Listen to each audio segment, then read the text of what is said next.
Hi guys, it's Marianne the Frugal Chef. Let's make some corn chowder with some shrimp in it. This is so good, guys. Corn right now is so sweet and tender and milky, and it's so good. This is a great soup. Let's make this. I'm going to try and get a video for you of Peter. He's very camera shy. He's already said no. But I'm going to try and sneak a Meet Pete video for you guys so you can put a face to the name. We'll see. No promises there. Oh, you witch. Turn it off. No. Okay, guys, this is Pete. Say hi, Pete. Come on. This is Pete, guys. Okay, I got a shot. I have 8 slices of bacon in here. They're, thick cut, and I just cut them, slice them like that. I'm going to crisp this bacon and then set it aside.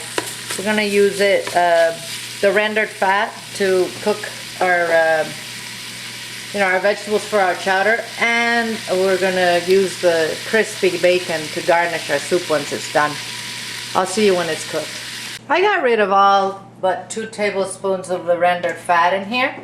I'm going to add 6 scallions, which I chopped. I'm only using the whites and the light greens.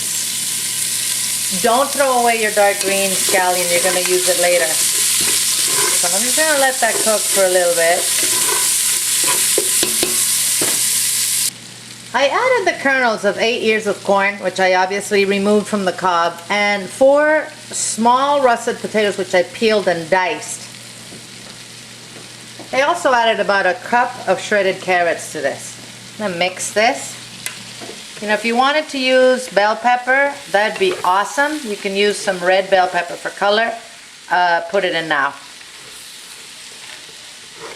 I'm not going to because Peter hates bell peppers. So, when he's around, we don't eat them. I'm going to add a teaspoon of dried mustard to this.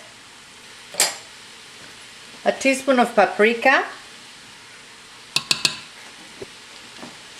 and the leaves of about, let's say 4 sprigs of thyme. They're little, so I don't know, maybe half a tablespoon of fresh thyme leaves. I'm making enough soup here, guys, for 8 people. I'm going to mix this well. Okay, let's add our liquid to this.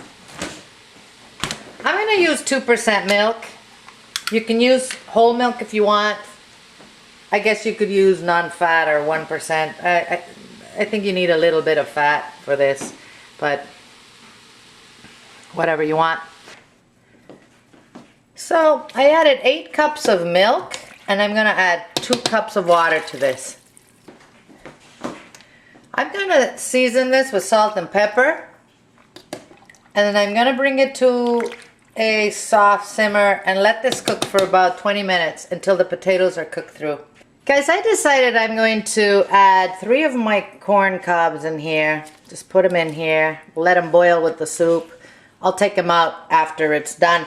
Also, word of caution, don't overdo it with your salt. Remember, we're going to put shrimp in this, which already has some salt, and we're going to garnish it with some of that crisp bacon. So don't go nuts on your salt. All right, I'll see you when this is cooked. Okay, this has been simmering like this, very softly, for about 20 minutes. The potato is cooked. So what I'm going to do, guys, is I'm going to separate about 2 cups, and I'm going to wait for it to cool down a little bit, and I'm going to blend it and bring it back in here, and we'll finish. One thing I didn't caution you, this is a dairy-based soup, so don't heat it up too fast, because you're going to have half of your chowder on top of your stove top. You don't want that. You got to do this softly. I'll see you in a minute. Alright, I'm going to return my blended it was about 2.5 cups of liquid and vegetables that I went ahead and put in the blender here. I just did that. It's going to help us thicken our chowder a little bit. without using flour. And the reason I waited for it to cool down, guys, is because if I put it hot into the blender, you know, it's going to go all over the kitchen, which we don't want. I'm adding scallion greens to this. It's about 3 of the scallions that we chopped earlier. I'm going to keep the rest for garnishing. And I'm also going to add a pound of peeled and deveined shrimp. This is going to cook really quickly. It should be, you know, turn in 3 to 4 minutes. You don't want that shrimp to get rubbery on you. All you want it to do is get nice and pink, and it's done. So I'm going to retaste this for salt and pepper. If I have to re-season it, I will. And then we'll serve it. See the shrimp? It's already pink. It's cooked. That took exactly 3-4 minutes. See, right there. You do not want it to, as I said, overcook. It won't be nice to eat it. All right, this is ready, guys. Let's serve it. And here, my friends, is our corn chowder with shrimp. I garnished it with a little more of the scallion greens, and I put a little bit of those bacon pieces that we crisped in the beginning. You know, this recipe will be on the website for you to print. There's all kinds of other chowders and soups. Come by, check them out. Eat well, my friends, without going broke. I'm going to see you guys soon.